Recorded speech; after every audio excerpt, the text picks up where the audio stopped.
The morning sun cast long shadows across the Naval Special Warfare Training Facility in Coronado as three young men stepped off the transport vehicle. Marcus, Jake, and Tony had been friends since high school, and now they found themselves together at one of the most grueling military training programs in the world.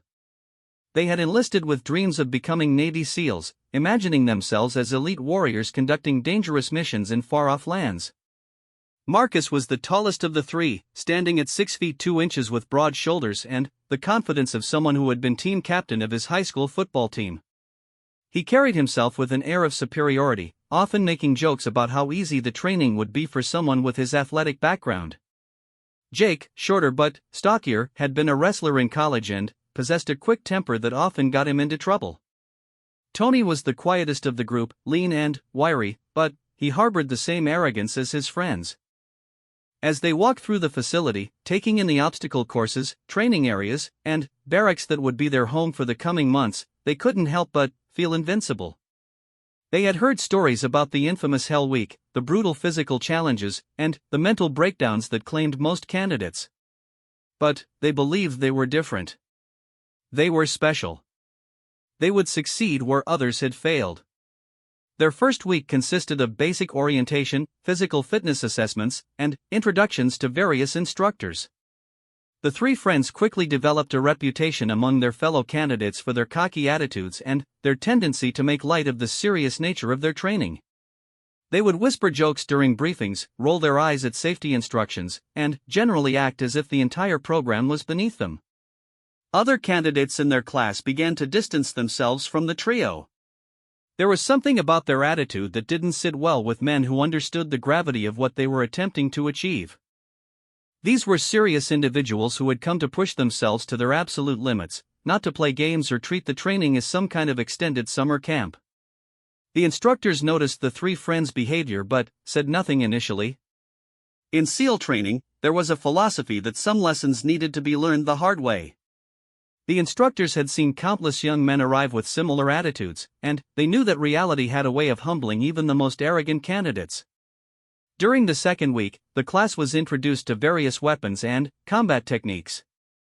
They learned about firearms, explosives, and hand-to-hand combat. It was during these sessions that Marcus, Jake, and Tony began to truly showcase their arrogance. When they were introduced to knife fighting techniques, they exchanged knowing glances and smirks. Marcus had taken some martial arts classes in high school and considered himself knowledgeable about fighting. Jake had been in numerous street fights and felt confident in his ability to handle himself in any physical confrontation. Tony, while quieter, had grown up in a rough neighborhood and believed he understood violence better than the instructors who were teaching them. During the knife fighting demonstrations, they would make subtle gestures to each other, indicating that they found the instruction basic and unnecessary. They felt they already knew how to fight, how to use weapons, and how to handle themselves in dangerous situations. What could these instructors possibly teach them that they didn't already know? The training knife they were given were rubber replicas, designed for safety during practice sessions. Marcus picked up his training knife and made a few theatrical slashes in the air, causing Jake and Tony to suppress laughter. They treated the weapons like toys, spinning them around their fingers and making dramatic gestures when they thought the instructors weren't watching. Their behavior did not go unnoticed by Chief Petty Officer Rodriguez, a veteran SEAL instructor who had served multiple combat deployments and had been training candidates for over 8 years. Rodriguez was a compact man with weathered features and eyes that seemed to see everything. He had survived firefights in Afghanistan, conducted covert operations in hostile territories, and had earned the respect of every SEAL who had ever served under him. Rodriguez watched the three friends with growing concern. He had seen their type before: young men who thought they knew everything, who believed that confidence could substitute for skill and experience. He knew that such attitudes could be dangerous not only to the individuals themselves but to any team they might eventually join.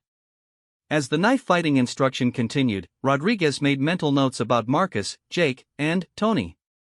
He observed how they half-heartedly participated in drills, how they exchanged mocking glances when techniques were demonstrated, and how they seemed to treat the entire exercise as a joke. He knew that something would need to be done to address their attitudes before they became a serious problem for the rest of the class. The stage was being set for a lesson that none of the three friends would ever forget. The third week of training brought more intensive combat instruction. Chief Rodriguez had been observing Marcus, Jake, and Tony closely, and their behavior had only gotten worse. During morning PT, they would make jokes about the exercises being too easy. During tactical training, they would whisper among themselves about how they could do things better. Their arrogance had reached a point where it was affecting the morale of other candidates. On a particularly humid Tuesday morning, the class was assembled in the combat training area for advanced knife fighting techniques. The space was a large open room with thick mats covering the floor and mirrors along the walls. Training knives were laid out on tables, and the candidates stood in formation, waiting for instruction. Chief Rodriguez entered the room with his usual measured pace. He was wearing his standard training uniform, and his expression was neutral, giving no indication of what he was thinking. Behind him walked two other instructors, both experienced SEALs who served as his assistants during training sessions. "Today we're going to work on close-quarters combat scenarios," Rodriguez announced to the class.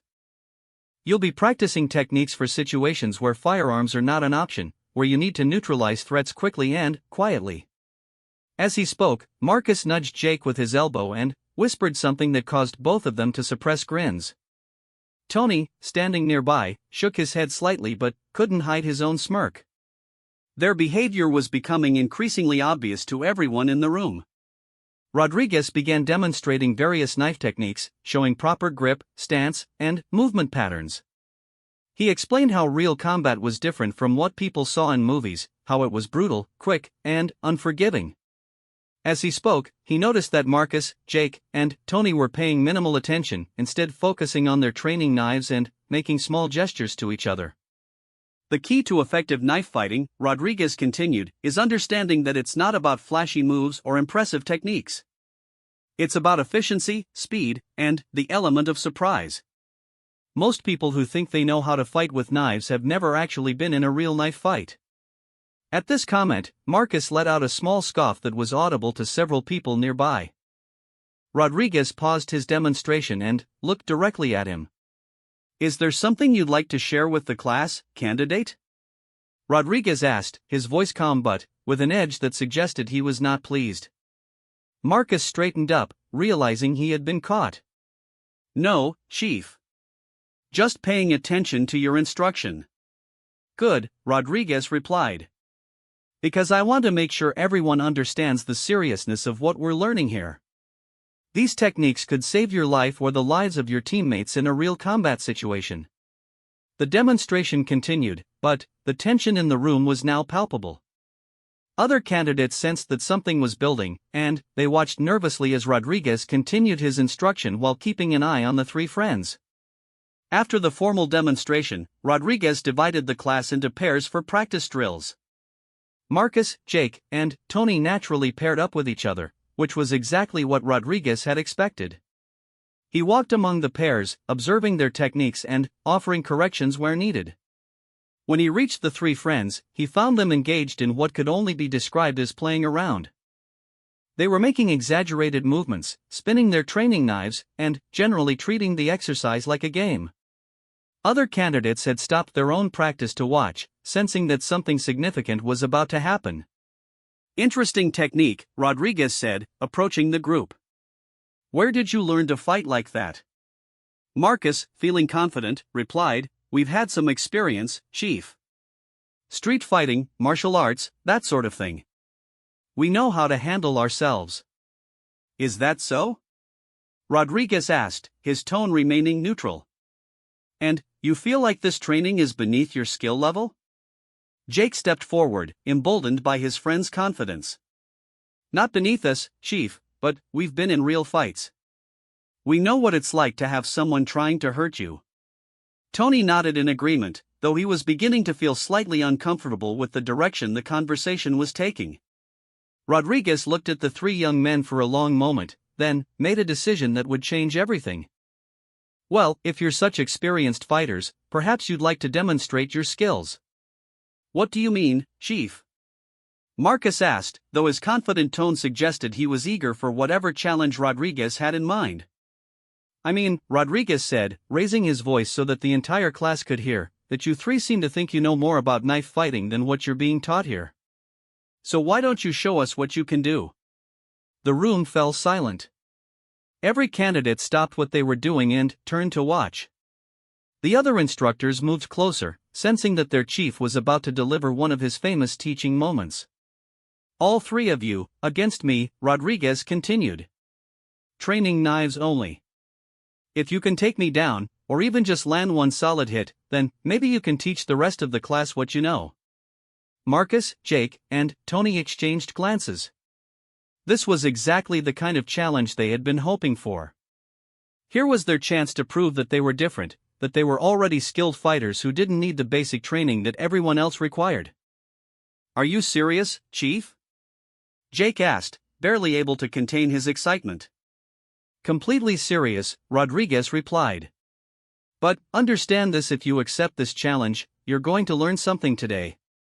The question is whether you're going to learn it the easy way or the hard way. The three friends didn't hesitate. They had been waiting for an opportunity like this since they arrived at the facility. The entire class formed a large circle around the designated fighting area. The atmosphere was electric with anticipation, though most of the candidates felt a sense of dread for what Marcus, Jake, and Tony were about to experience. They had all heard stories about Chief Rodriguez's background, and they knew that challenging him was not something to be taken lightly. Rodriguez removed his shirt, revealing a torso covered with scars from years of combat operations. His body was lean but powerfully built, every muscle defined from decades of rigorous training and real-world application. The scars told stories of knife wounds, bullet grazes, and shrapnel from explosions. This was not a man who had learned to fight in a gymnasium. Marcus, Jake, and Tony stood at one end of the mat, each holding their training knife with what they believed was proper form. They had decided on a strategy. During their brief huddle, they would attack from 3 different angles simultaneously, overwhelming Rodriguez with numbers. Marcus would go high, aiming for the upper body. Jake would go low, trying to take out Rodriguez's legs. Tony would attack from the side, looking for an opening while Rodriguez was dealing with the other two. Last chance to back down, Rodriguez said, his voice calm and professional. There's no shame in recognizing that you might not be ready for this level of training. Marcus stepped forward, his confidence unshaken. We're ready, Chief. Let's see what you've got. Rodriguez nodded and took his position in the center of the mat. He held his training knife in a reverse grip, point down, in a stance that none of the three friends recognized. It was a stance developed through years of real combat, designed for maximum efficiency and lethality. Begin when you're ready, Rodriguez said. The three friends spread out around him, trying to create angles of attack. They moved with the swagger of young men who believed they were about to prove their superiority. Marcus gave a subtle nod, and all three launched their attacks simultaneously. What happened next occurred so quickly that many of the watching candidates had to ask others what they had seen. Rodriguez moved with a fluidity and speed that seemed almost supernatural. As Marcus came in high, Rodriguez ducked under his swing while simultaneously stepping to his left. In one continuous motion, he grabbed Marcus's wrist, twisted it, and used the young man's own momentum to send him crashing to the ground. Jake, coming in low, found himself facing empty air as Rodriguez had already moved. Before Jake could adjust his attack, Rodriguez's foot caught him behind the knee, dropping him instantly. As Jake fell, Rodriguez's elbow struck him in the shoulder, sending him rolling across the mat. Tony, attacking from the side, managed to get closest to actually landing a strike. But, as his training knife came toward Rodriguez's ribs, the chief instructor caught his wrist, spun him around, and applied a submission hold that left Tony gasping for air and dropping his weapon. The entire encounter lasted less than 10 seconds. Marcus lay on his back, staring at the ceiling, trying to figure out what had happened. His training knife had been knocked from his hand so quickly that he never even felt it leave his grip. Jake was on his hands and knees, shaking his head and trying to clear the confusion from his mind. Tony was face down on the mat, Rodriguez's knee on his back and his arm twisted behind him at an angle that made it clear any resistance would result in serious injury. The silence in the room was deafening. Rodriguez released Tony and stood up, barely breathing hard from the encounter. He picked up the 3 training knives that now lay scattered across the mat and walked back to the center of the circle. "Let's try that again," Rodriguez said calmly. "Maybe you weren't ready the first time." Marcus struggled to his feet, his face flushed with embarrassment and anger. "That was lucky," he said, though his voice lacked the confidence it had held just moments before. "Lucky?" Rodriguez asked, raising an eyebrow. "Would you like to explain to the class how luck played a role in what just happened?" Jake and Tony had also gotten back to their feet, and they were looking at each other with expressions of confusion and growing concern. This was not how they had expected things to go. They had been taken down so quickly and efficiently that they barely understood what had happened to them. "You surprised us," Jake said, trying to salvage some dignity from the situation. "We weren't expecting you to move that fast." Rodriguez nodded thoughtfully. "I see. So you're saying that in a real combat situation, you would expect your enemy to move slowly and announce their intentions clearly?" The logic was undeniable, and the 3 friends found themselves without a response. Around them, their fellow candidates watched with a mixture of sympathy and relief that they were not the ones being taught this particular lesson. "Here's what's going to happen," Rodriguez announced to the entire class. "These 3 are going to attack me again. And they're going to keep attacking me until they understand something very important about combat, about training, and about the difference between confidence and competence." Marcus, Jake, and Tony exchanged nervous glances. The bravado that had carried them through the first attack was gone, replaced by a growing realization that they were completely outmatched. "But, Chief," Tony spoke up for the first time, his voice much quieter than before, "we get the point. You're more experienced than we are." "Do you?" Rodriguez asked. "Because 5 minutes ago, you were convinced that your limited experience made you qualified to skip past the training that every other SEAL candidate has to complete. So let me ask you this: if you truly understand that you're not as skilled as you thought you were, what does that tell you about your attitude toward the rest of your training here?" The question hung in the air like a challenge. It was clear that this was about more than just knife fighting techniques. This was about the fundamental approach that Marcus, Jake, and Tony had taken to their SEAL training. Rodriguez picked up 3 training knives from the equipment table and handed them back to Marcus, Jake, and Tony. The young men accepted them reluctantly, their earlier enthusiasm completely gone. The weight of the rubber weapons now felt different in their hands, heavier somehow, more serious. "Attack me again," Rodriguez commanded. "But, this time, I want you to think about what you're doing. Don't just rush in like you did before.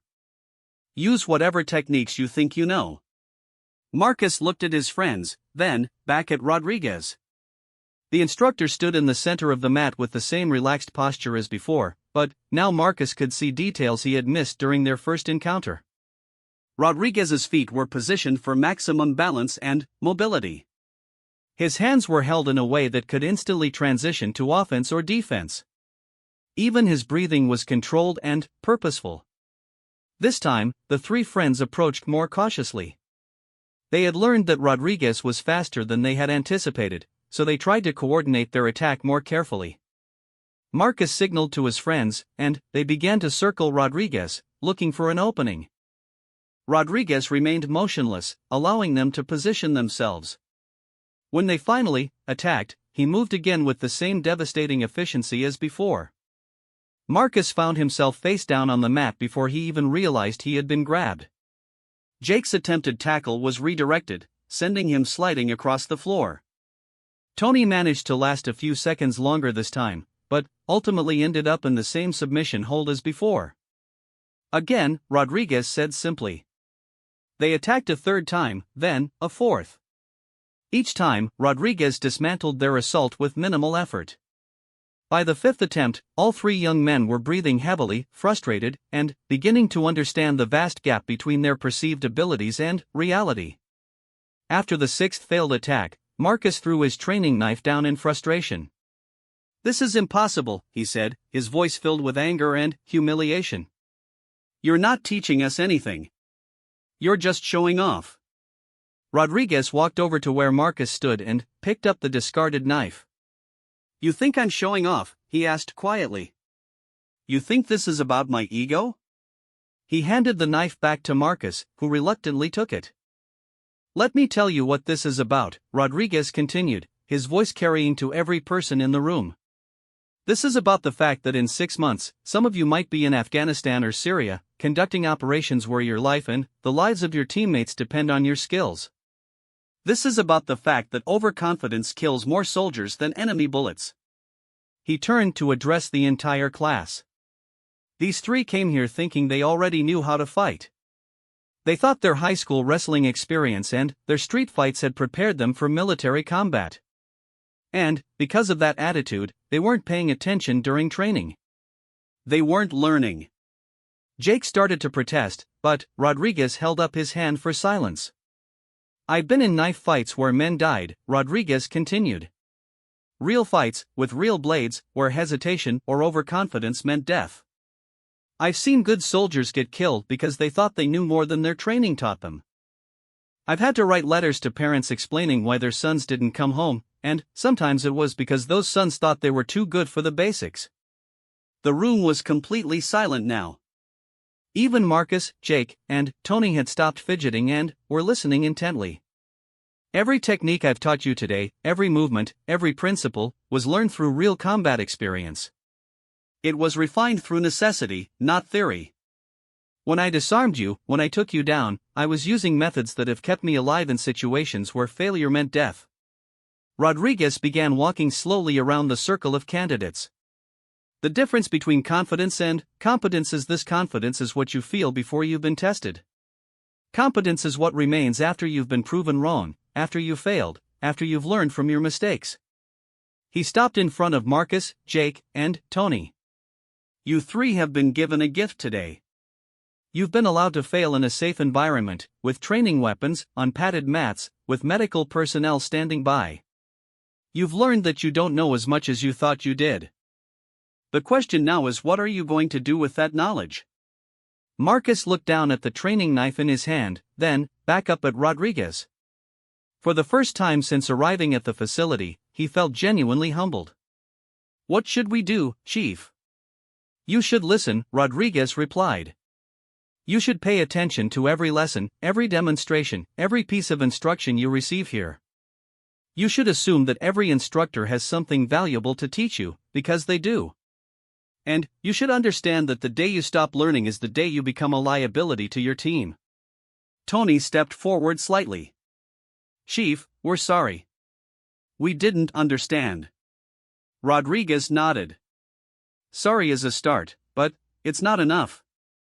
Understanding requires action. It requires changing your behavior. It requires approaching your training with the respect it deserves." He looked around the room at all the candidates.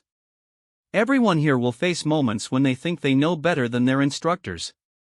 Everyone will be tempted to take shortcuts or assume they're special. Remember what you saw here today. Remember that real competence comes from humility, from recognizing how much you don't know, and from dedicating yourself to learning everything you can. Rodriguez picked up his own training knife and returned to his position in the center of the mat. "Now, let's start over. This time, I want you 3 to watch carefully as I demonstrate each technique slowly. Ask questions when you don't understand something. Take notes if you need to. And remember that your goal is not to impress me or your classmates. Your goal is to learn skills that might save your life or the lives of others." Over the next hour, Marcus, Jake, and Tony received the most thorough knife fighting instruction they had ever experienced. Rodriguez broke down every movement, explained the reasoning behind each technique, and patiently corrected their mistakes. The 3 friends found themselves learning more in that single session than they had absorbed in all their previous training combined. As the class ended and the candidates prepared to move to their next training session, Marcus approached Rodriguez. "Chief, thank you for today. We needed to learn that lesson." Rodriguez nodded. "Just remember it. In SEAL training, every day is a chance to learn something that could make the difference between success and failure, between life and death. Don't waste those chances." From that day forward, Marcus, Jake, and Tony became model students. They listened attentively during briefings, asked thoughtful questions during training, and treated every exercise with the seriousness it deserved. Their transformation was noticed by instructors and fellow candidates alike, and it served as a powerful reminder to everyone that true strength comes not from believing you know everything, but from recognizing how much you still have to learn.